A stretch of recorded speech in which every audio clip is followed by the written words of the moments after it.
Hello everybody, welcome to the second iteration of Reef Restoration Conversations, and I'm here with the lovely Catherine Sarah Young, originally from the Philippines, but as you're going to learn, she is from many places, and she's joined us on Orpheus Island for our annual Reef Restoration and Leadership Workshop. So whilst this discussion is not specifically about reef restoration itself, it's about climate, it's about the health of our natural world, it's about communications and looking at different ways that we can communicate science through art and other mediums. So I'm going to stop talking and we're going to hand over to Catherine. Welcome. Hey, good to be here. Yeah, so good. All right, so I'm trained as a scientist, artist, and interaction designer.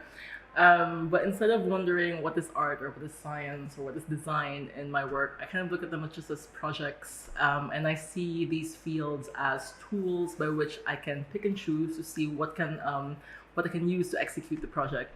So I use all of them in totality, holistically, for the sake of environmental and societal issues. So if you go back 2 slides for me, and so you've got a Venn diagram there. So you've got art, science, and design. You've got the whole concept of design pretty much overlaying substantially the art and the science, and that underpins a lot of your work. Mm-hmm. Well, in a way, for all of these things, these are ways you could look at how these fields will overlap. I do see art as a very divergent field where I can ask probably more questions. I probably have the most freedom. When it comes to science, it's not that it's limiting, but the questions are more specific, and the way we practice science is a bit more limited as opposed to the wildness that art can give me.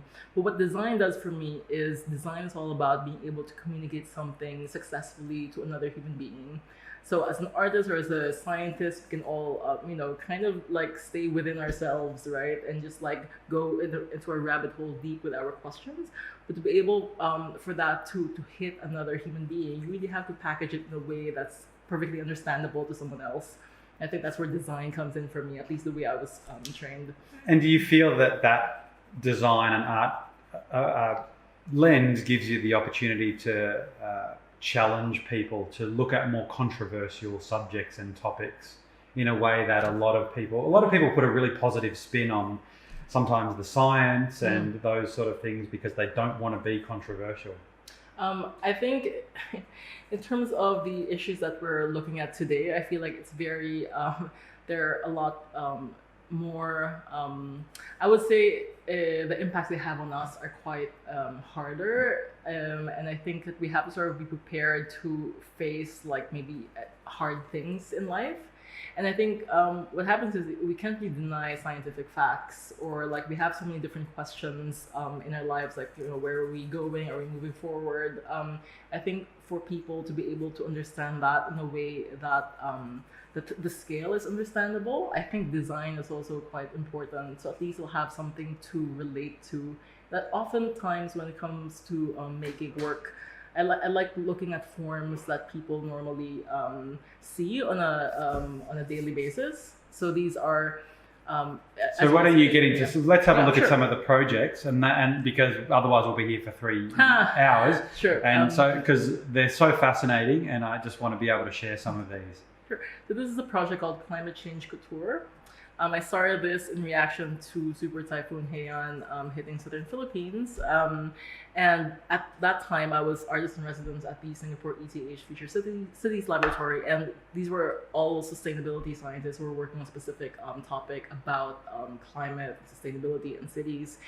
And I was wondering, what would happen? What do we have to wear if they have to, if the research didn't happen, or if none of these things got funded, if no one asked these questions, right? So all of these are an alternate future if we do nothing. Yep. So we were like speculating, like, what are we going to be wearing? So gas masks. They're obviously working on water quality, air quality science. Yep. And also the top right would be a woman with all these like sleeves like protecting her, because this is a road out in Singapore called Aircon Road, where it's an urban heat island basically, because all the air conditioning units are facing that road. Wow. So it's making a really hot island even hotter. For example, we have dresses made out of garbage. We have like a bubble to protect us from the elements. So all these things, you can actually see some parts of these things have actually being happening now. I made this in 2013. That's like almost 10 years ago, and now we're all wearing masks because of COVID.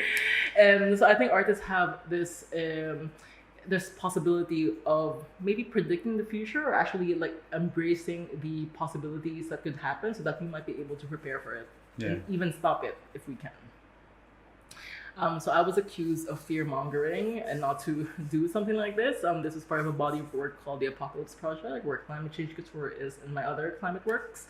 And I find it really interesting because the future is already here. It's just not evenly distributed, as the futurist William Gibson said. And for me, I love the way you said that. The future is already here, but it's not evenly distributed, because I gave a presentation recently showing floods here, droughts here, fires here, and people may fail to make that connection sometimes, don't they? Yes, and I think it's because we don't really experience it. And if we don't know it, sometimes we're in denial, like we don't want it to happen, even though maybe there's a part of our brains that says that maybe it will happen. But anyway, so what happens when you tell an artist not to do something? We will do it because yes, it hit a nerve. So I did this in many countries: in Singapore, Manila, Palo Alto, Medellin, Kampala, the Amazon. So all these residencies, fellowships, exhibitions I was invited to do. And all of these countries have climate impacts that are specific to the region. And therefore, the projects I do are a little bit different per country, just because it's a reaction to the culture as well. And a lot of them I kind of like do this nice photo shoot to sort of like cohesively thread all of these different projects together. Because I think whether it's science, art, design, we all work on stories. So that's probably the only thing that they'll remember. They won't remember the institution I was with. They won't remember many things, but they will remember. So storytelling is an important component of your work. Exactly. So this is a project called Future Feast, where I collaborate with chefs to design dishes of the future. This is in 2014. We were working with worm cultures, insects. So is that a hamburger with worms on it? Yes. And what's inside the ice cream? These are just like nuts. So basically, ice creams at that time made of different types of like nut milks. Back in the day, it was still kind of like, not something they would normally eat. Mm-hmm. But then... And what's in the middle there? They're jellos with locusts. Nice. Yes. But then this was in 2014, and now we have companies selling us cricket flour or a lot of insects. And so you're being predictive with your art. Yes, but at the same time, eating insects is also something that is quite common in many Asian cultures for millennia already. So I think it's more of like trying to normalize something people find normally icky. And in a way, food is something that really includes everyone. So because it includes everyone, people are invited to talk about it, whether they discuss it. And, if they're discussed, fine. Why are you grossed out by it? Yeah. So this is a project called the Soapery, where I make soap out of sewage to raise awareness on the fatbergs that are clogging the sewer systems. Fatbergs? Yep. So these are like, when we throw oil or any other fatty waste in the sewers, it clogs up the sewer systems, right? And this together and they have to go out and clean them out. Yes. Yeah. And when hurricanes, superstorms get even more frequent and more intense, what happens is the sewer systems are really not going to be able to do what it's supposed to do. So I want to raise awareness on this by taking out all of the sewage that I could find. This also includes the gross things you can see in pipes, right, in your sinks. Ugh. So turning them into soap. So soap is a salt of a fatty acid. So basically, you take all of that junk and then you add the appropriate amount of sodium hydroxide, and then hopefully you will get soap. And so you've got this on display with sinks in some of the ways you've done it. So you've actually collected during flood events? Collected during flood events, collected in the house, for example, because we all have gross things in our sinks. Yeah. But then this exhibition at Science Gallery Melbourne, they exhibited them with a sink and invited people, or dared people, to wash with them. Did anybody wash with the sewer soap? Some of them, yes. But some of them smelled it. Basically to see like something so innocuous and harmless. We all use soaps, but soap made of what and why? Yeah. I think kind of innocuous looking objects that are confronting, I think would get people to talk and ask questions that they never asked before. This is a project called the Ephemeral Marvel's Perfume Store. It's a perfume line of things you could lose because of climate change. Smell and memory are very closely linked. The part of our brains that processes smell is close to the part of the brain that processes long-term memories. That's why when we smell, rain, we might be reminded of our childhood memories, for example. So I think this is a way to get people to talk about their memories that are going to be eroded because of climate change. So you've got smells of coasts, of coffee, of peanuts, ice. So these are the things that may not exist in a alternate future. Yes, and the list of these scents will only keep growing, right? Just because for every country that has different types of climate impacts, the smells are different. Mm-hmm. And what I like about this project is that it really embraces the diversity of people's memories. Mm-hmm. So you and I will have different memories of the same scent. It's like a nice conversation because it's like, oh, I remember this. What do you remember? It's like, oh, all of these things will actually be eroded or will disappear because of climate change. The good thing about smell is that it's so abstract, and it's not as well thought out compared to visual arts, sound art, video art, and things like that. So this can actually hit multiple types of formats. So art galleries, science galleries, design galleries. I think this is something that's very subtle and really intimate, and really gets a lot of conversations going. So this is a project called Letters for Science. I ask children and youth to write letters to science denialists, asking them to stand on the side of science. And the reason why I ask kids is because they're the ones that will be bearing the brunt of climate impacts. Sometimes I feel like the older you are, the luckier you are, just because you've lived a really good life. And then for the children and the young, they still have to withstand decades of climate impact. We don't have a lot of time, so the two things I really want to hear about are the way that you respond to your critics. Burn lines, boom. The other one is the climate change chess. Yes, Arctic ice chest. Okay, so burned lines and Arctic ice chest. Cool. Yeah. I make art about climate change because I cannot avoid it. So my first term in Australia, where I'm doing a PhD, I encountered the bushfire crisis, the most intense bushfire in history. And as an artist, I work with what I know. So I got the ash, turned it into ink, and I collect my hate mail from climate change deniers and also hate tweets, articles written about me. There's a bunch. No shortage.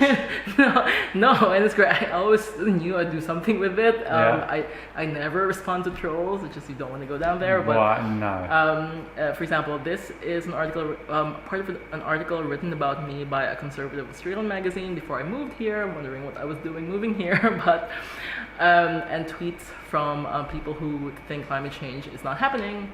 And I rewrite my hate mail, hate tweets, and negative press using ink from the ashes of the bushfires, which I think is meaningful to me not just because it's very cathartic, but it's also very ironic to have their words written out with evidence of the very thing that they are denying. She just enough chemistry to be dangerous, the Arctic stable for the past half decade, Antarctic not melting at all, ever, okay. No. She has a nasty habit of recruiting kids to her climate shenanigans. Why has the taxpayer to continue funding these loons? There is no evidence for this statement. And with that, I also use the ashes to make sculptures of human hearts to sort of visualize the grief we all have about the bushfire crisis, the wildfires. And that sort of, what do they call it? Like ecological grief. Yes. Is really common across many natural ecosystems, so bushfires, coral reefs. Yes. And this is something that's being researched in that social science space as being really quite significant. There's a term coined by Glenn Albrecht called solastalgia. It's like the feeling of homesickness when you are still at home, and I think it's also quite important because everything is changing, and this is like a level of emotional education I don't think we were really taught to do, but to experience. So I make human heart sculptures out of the ashes of the bushfires. And the final project that you wanted me to talk about is Arctic Ice Chess. So this is a chess game about what's going on in the Arctic and the hunt for the petroleum deposits hiding underneath the melting ice.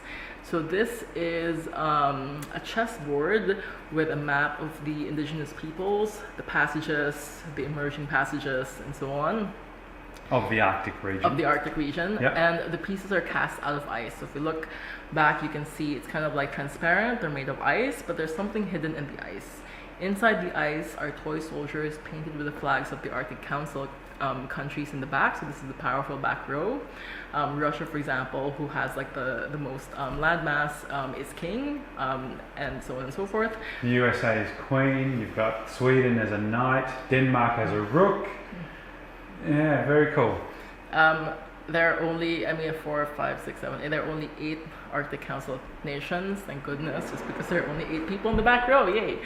But so inside the ice are these toy soldiers. In the front, the pawns that in the game of chess are sacrificed. These are a sampling of the countries that will be impacted by sea level rise. Of course, there are many countries. There are only 16 spots. So I took a sampling of countries all over the world. And surrounding the board are just toy soldiers that are at attention, like wondering what is going to happen in this kind of like Cold War. So this no is, pun intended. yeah. Cold War. So this is a sample of the game in play. So as you can see, the ice is melting, but at some point you don't really know who is with what anymore. Like, so I assume the board is waterproof. Yes. Yeah. And so you have blocks of ice with the players, and the ice is melting as the game is played. Yes. So because so do you get a shorter game in a warmer climate? Sometimes. So this also depends on how much body heat you have and how much you're talking. So when we're playing, the players are asked to talk about what's going on in the Arctic. At some point, like for example, if I checkmate you but I melt first, do I really win, right? So to me as an artist, my thesis here is that no one really wins. We all have to get it together for the planet. This is not a game that I would want to play, which is why I made it. So we played this first in Copenhagen Harbor, courtesy of the Gallery 68 Art Institute. And the first game was played by a climate activist turned candidate for mayor and someone from the Danish armed forces.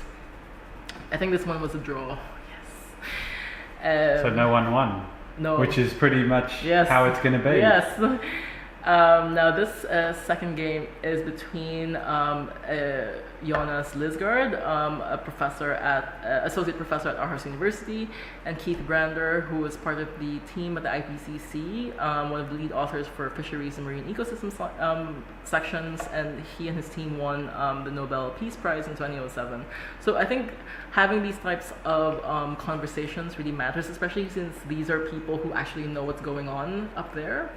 And what's happening in the Arctic, in Antarctica, in the Amazon, everywhere else, there is no one simple solution. I think just because there's so many stakes and interests going on, that it's really important to be able to hold space for all of these conversations. So we might leave. Whoa! Sorry about the noise. No worries. I was going to turn that off so it's out of our background, and just say.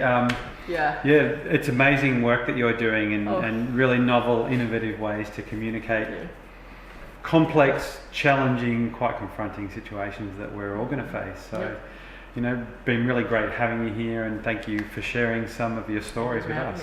Yeah, cool. Thank you.